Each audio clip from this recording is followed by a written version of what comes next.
Assalamualaikum warahmatullahi wabarakatuh. Perkenalkan, nama saya Bayi Rizky Anggoro. Saya dari kelompok 1, tutorial penelitian operasional 1. Baik, di sini saya akan menjelaskan bagaimana cara menyelesaikan permasalahan program linear menggunakan metode Big M dengan bantuan software Microsoft Excel dan POM-QM. Oke, langsung saja untuk mempersingkat waktu. Di sini ada soal yang harus kita selesaikan permasalahannya. Yang soal tersebut berbunyi, Home Industry Osik Furniture memproduksi beberapa jenis furniture, di antaranya lemari, kitchen set, dan meja. Untuk memproduksi ketiga produk tersebut, dibutuhkan dua jenis bahan baku utama berupa multiplex dan HPL warna. Setiap satu buah lemari membutuhkan 4 lembar multiplex dengan biaya sebesar 1 juta dan 2 lembar HPL warna dengan biaya sebesar 330.000. Sedangkan untuk satu kitchen set membutuhkan 6 lembar multiplex dengan biaya sebesar 1.500.000 dan 5 lembar HPL warna sebesar 825.000. Setiap satu buah meja membutuhkan 2 lembar biaya untuk membeli multiplex sebesar 500.000 dan 2 lembar HPL warna sebesar 330.000. Biaya membeli satu lembar multiplexnya itu 250.000 dan biaya membeli satu lembar HPL warnanya 165.000. Untuk memproduksi ketiga produk tersebut dalam sebulan dibutuhkan biaya membeli multiplex sebesar 50 juta. Sedangkan biaya membeli HPL warna sebesar 24.750.000. Harga bahan baku multiplex dan HPL di pasaran selalu mengalami kenaikan dan penurunan. Biaya membeli multiplex dapat turun hampir setengah dari biaya semula, tetapi tidak pernah mencapai 25 juta dan mengalami kenaikan tetapi tidak pernah mencapai 87.500 per bulannya. Sedangkan biaya membeli HPL warna dapat turun hingga setengah dari biaya semula, tetapi tidak pernah mencapai 13 juta 200 dan mengalami kenaikan, tetapi tidak pernah mencapai angka 41.250.000 per bulannya. Biaya produksi satu buah lemari sebesar 2 juta, satu kitchen set sebesar 3.500.000 dan satu set meja sebesar 1.500.000. Berdasarkan kondisi tersebut, berapa banyak jumlah lemari kitchen set dan meja yang harus diproduksi Home Industry Osik Furniture agar biaya yang dikeluarkan dapat seminimum mungkin. Oke, untuk mempersingkat waktu, kita langsung aja masuk ke software yang pertama, itu Excel. Let's go. Oke, untuk software yang pertama ini kita pakai Excel. Nah, sebelum kita mulai mengerjakannya, kita harus mulai mula-mula membuat bentuk umumnya dulu atau persamaannya dulu. Model matematikanya. Nah, di sini kita masukin dulu fungsi tujuannya. Fungsi tujuannya ini apa sih? Itu fungsi tujuannya ini adalah untuk minimasi. Nah, untuk minimasinya itu ingin ada persamaannya itu atau model matematikanya 2x1 ditambah 3,5x2 ditambah 1,5x3. Nah, kenapa sih di sini kok angkanya dikit kecil-kecil? Tadi kan di soal kan juta-jutaan ya, ratusan ribu kayak gitu. Nah, di sini adalah fungsinya untuk mempermudah kita dalam mengerjakan soalnya ini. Kenapa? Biar hitungannya nggak gede-gede, nggak banyak-banyak gitu. Nah, jadi untuk mempermudah kita, kita buat soalnya sesederhana mungkin. Jadi seperti ini kita sederhanain, jadilah angkanya seperti ini. Nah, untuk di sini kita punya 6 kendala atau batasan yang kita punya, itu yang pertama ada 1000x1 ditambah 1500x2 ditambah 500x3 sama dengan 50.000. Nah, di sini ada persamaan sama dengan, ada juga pertidaksamaan lebih besar sama dengan, ada juga pertidaksamaan kurang dari sama dengan. Nah, ini adalah tanda-tanda pertidaksamaan dan persamaan ini adalah nanti berdampak kepada bentuk baku yang akan kita buat. Nah, untuk persamaan sama dengan itu kita harus menambahkan variabel basis awal ya, berupa variabel artificial. Nah, seperti yang kita bisa lihat di sebelah kanan sini, bentuk bakunya di sini adalah untuk kendala yang pertama, fungsi kendala yang pertama ini, karena di sini adalah tandanya sama dengan, itu kita harus menambahkan variabel artificial. Nah, itu di sini ada A1 di sini, itu menandakan bahwa di situ variabel artificialnya. Gitu. Nah, untuk pertidaksamaan lebih besar sama dengan di sini, kita harus menambahkan nilai basis awal variabelnya dengan variabel artificial dan mengurangi dengan variabel variabel surplus. Di sini ada A3 dikurang S1. Nah, di situ adalah variabel surplus. S di sini variabel surplus. Nah, untuk pertidaksamaan kurang dari sama dengan, kita harus menambahkannya nilai basis awalnya dengan variabel slack. Nah, di sini bisa lihat S3 dan S4 itu pertanda bahwa itu adalah variabel slack-nya. Nah, penambahan variabel slack, variabel artificial ini adalah fungsinya untuk membuat nilai kanan kita ini sama dengan, nggak ada lagi nanti pertidaksamaan lebih besar sama dengan, kurang dari sama dengan, membuatnya untuk sama dengan kayak gitu. Nilai kanan ini sama dengan kayak di kendala pertama ini sama dengan 5.000, 50.000, sama dengan 24.750, kayak gitu fungsinya nanti. Nah, setelah ditambahin ini, kita fungsi tujuannya juga berubah nih. Nah, berubah kayak gimana? Jadi seperti yang ini. Nah, kalau di sini cuma sampai X3, di sini ada nih 0S1, 0S2, 0S3, 0S4. Nah, plus MA1. Nah, kenapa sih kalau variabel artificial kok ada M-nya? Nah, untuk kasus minimasi di sini, variabel artificial itu akan mengampu nih koefisien M yang bernilai positif. Nah, untuk nilai surplus ini atau slack ini akan selalu nol seperti itu, teman-teman. Nah, setelah kita sudah buat ininya, bentuk umum dan bentuk bakunya, kita buat tabel seperti ini. Seperti yang teman bisa dilihat tabelnya seperti ini. Nah, di sini kita masukin nih, ada M, di sini ada CBI itu adalah nilai dari koefisien variabelnya, variabel artificial dan variabel slack-nya atau variabel surplus. Nah, di sini ada artificial satu itu muatannya di sini M kan.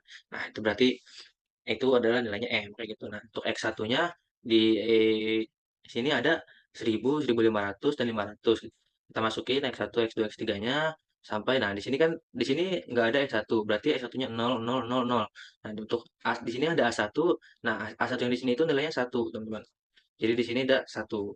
Begitupun sampai ke bawah. Nah, solusinya di sini adalah nilai dari yang ini, teman-teman. Nilai kanan ada 50.000, 24.700. Nah, seterusnya.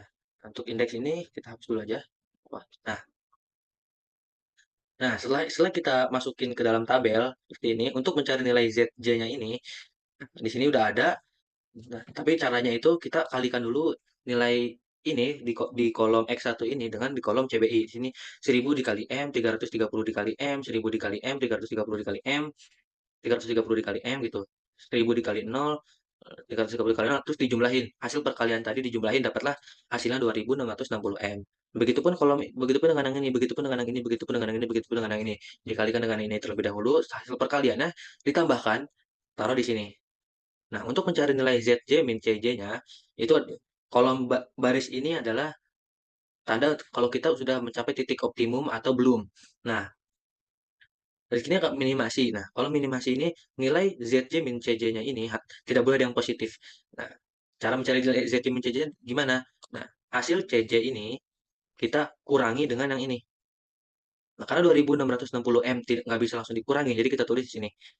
2660 M dikurang 2. Karena di sini nggak punya muatan M kan, jadi kita tulis seperti ini. Begitupun dengan yang sebelahnya. Terus sampai sini. Nah, begitupun dengan yang solusi. Sama. Kita kalikan dulu dengan yang ini, seperti tadi. Hasilnya dijumlah, jadilah segini. Nah, selalu setelah itu kita tentukan kolom kunci. Kolom kunci ini apa sih? Kolom kunci ini adalah kita cari nilai positif terbesar. Untuk kasus minimasi ini kita cari nilai positif yang terbesar. Kalau misalnya maksimasi kita cari nilai negatif terbesar. Sini nilai positif terbesar ini yang ada M-nya itu adalah ini. Kenapa sih yang harus ada M-nya? Karena M di sini muatannya besar. Kita nggak tahu berapa tapi muatannya itu yang udah pasti besar. Nah, di sini yang paling besar kan ini, 4650 M. Nah, kita jadikan ini kolom kunci. Kolom kunci kita ubah warna jadi warna hijau. Nah, setelah itu kita cari nilai indeksnya. Nilai indeksnya itu kita bagi kita bagi kolom solusi ini dengan kolom kuncinya. Nah, ini kita bagi, terus enter. Hasilnya ini. Lalu untuk mempersingkat waktu kita tarik aja ke bawah sampai yang ini. Nah, hasilnya ini. Nah, untuk mencari baris kuncinya, kita cari nilai positif terkecil. Indeks nilai positif terkecil. Di sini ada 16 kan. Nah, di sini berarti baris yang di 16 ini kita jadikan sebagai kolom kunci. Nah, angka yang berpapasan yang ada di baris kunci dan ada di kolom kunci itu yang ini atau interval ini. Nah, kita jadikan sebagai angka kunci atau interval. Nah, kita ubah juga warnanya biar nggak bingung jadi warna merah. Nah, udah. Setelah itu kita cari yang ini kita gunakan untuk mencari baris baru. Nah, untuk mencari yang ini. Karena di sini masih ada nilai yang positif. Jadi kita harus mencari lagi sampai nilai itu nggak ada yang positif. Karena di sini adalah mintanya minimasi. Nah, caranya adalah kita masukkan rumus sama dengan nilai lama yang ini, nilai lama di kolom yang lama atau baris yang lama, kita kurangi dengan dalam kurung 2 kali, kita kurangi dengan kolom kuncinya. Lalu kolom kuncinya kita kalikan dengan baris kuncinya. Nah, ini 330. Terus setelah itu hasilnya kita bagi dengan yang angka kuncinya. Angka kuncinya terus udah. Nah, untuk mempersingkat waktu ini harus kita kunci. Kita kunci, oh maaf 1 kali aja. Nah, kunci yang ini kita kunci 2 kali. Ini kita kunci satu kali. Nah, yang ini kita kunci tiga kali. Nah, fungsinya apa sih di sini adalah fungsinya untuk yang pertama ini kita mengunci kolom, ya, karena kan ini akan dikalikan dengan kolom kuncinya. Terus juga yang ini untuk mengunci baris kuncinya, berarti angkanya tidak akan berubah, jadi yang ini aja yang bakal dipakai. Terus yang ini, karena angka kunci ini nggak boleh diubah-ubah, karena kan angka kunci kan cuma satu, jadi kita kunci baris dan kolomnya. Nah, setelah itu kita enter, nah hasilnya itu 400. Untuk mempersingkat waktu, caranya kita copy, terus kita blok sampai sini, terus kita Ctrl V. Nah, hasilnya itu ini. Nah, nilai yang di sini semulanya 4 kita berubah di sini menjadi nilai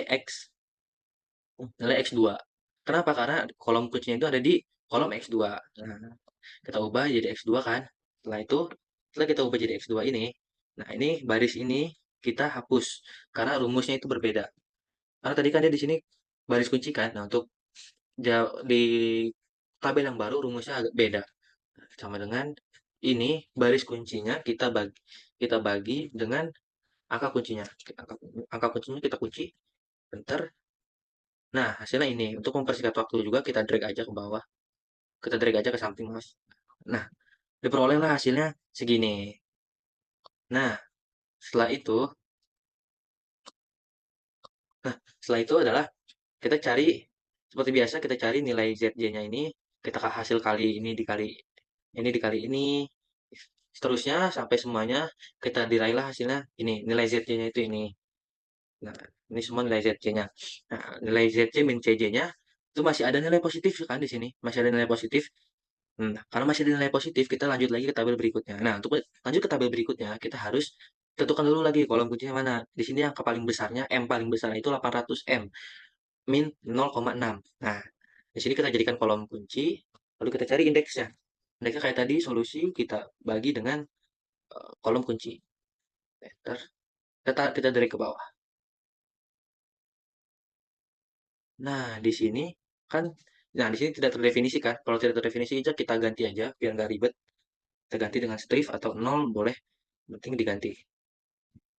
Nggak diganti juga nggak apa-apa sih sebenarnya. Nah, di sini kan indeks paling kecil positif itu kan di 2,5 ya. Nah, ini kita jadikan baris kunci. Kita ubah warnanya.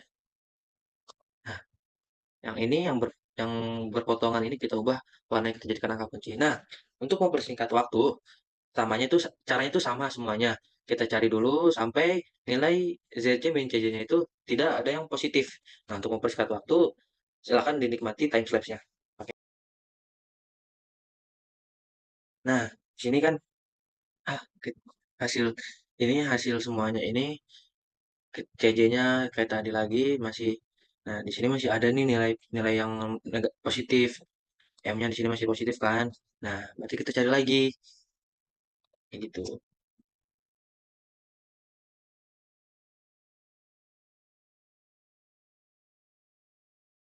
Nah, Nah, di sini kan karena hasilnya udah nggak ada yang positif lagi ya, minimalnya itu kan nilainya di sini kan udah nol ya. Nah, hasil dari ZC ini dikurang ini tuh udah nggak ada yang positif lagi. Jadi hasilnya itu solusinya itu di ZC-nya itu udah optimal. Nah, titik optimalnya itu berapa? Biaya minimumnya ini di sini ada 112,5. Nah, berarti ini adalah titik apa biaya minimumnya gitu atau titik titik optimalnya kayak gitu. Nah, sini tuh ya, ini tadi hasilnya semua, titik optimalnya udah ini. Jadi karena ini udah optimal, kita langsung lanjut aja ke software berikutnya ini POM-QM. Oke, let's go. Oke, software yang selanjutnya itu ada POM-QM.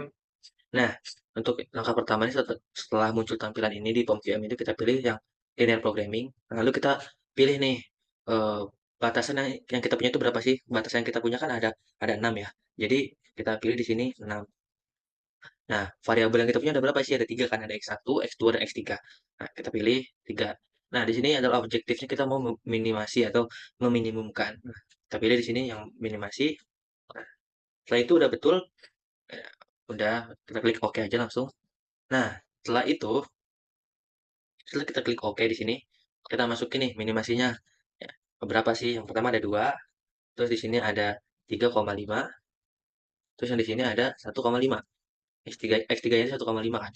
Nah, terus batasannya yang kita punya itu kita masukin semua. Pertama ada 1000, terus yang ininya ada 330. 330, nah ini 1000, aku bawa dulu ya, 1000, 330, 1000,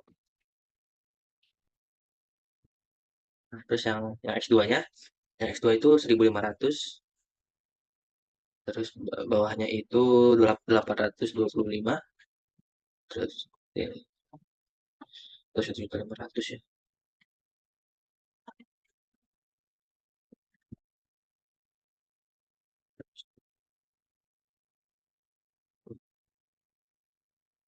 Terus yang ininya ada 500, X3-nya itu 500, ininya 330, terus ini 5, maaf, ini 500, 330, 500, 530. Nah, untuk tandanya ini kan tadi yang paling atas itu kan sama dengan ya, 2 sama dengan. Nah, yang ini udah benar lebih besar sama dengan, yang ininya kita ganti lebih kecil sama dengan. Yang ini juga lebih sama dengan. Nah, yang pertama ini RHS-nya itu kan kita punya 50.000. 50.000. Yang ini 24.750. Betul. Terus di sini ada 25.000, 25.000, terus ada 13.200. Terus ada 87.000, 87.500. Terus yang terakhir ada 41.250. Ya, oke, udah betul. Kita klik yang solve sini. Nah, udah dapat. Nah, solusi optimalnya itu adalah sama ya kayak yang di Excel tadi, 112,5. Karena udah sama, nah itu aja sekian dari saya, kurang lebihnya mohon maaf. Assalamualaikum warahmatullahi wabarakatuh.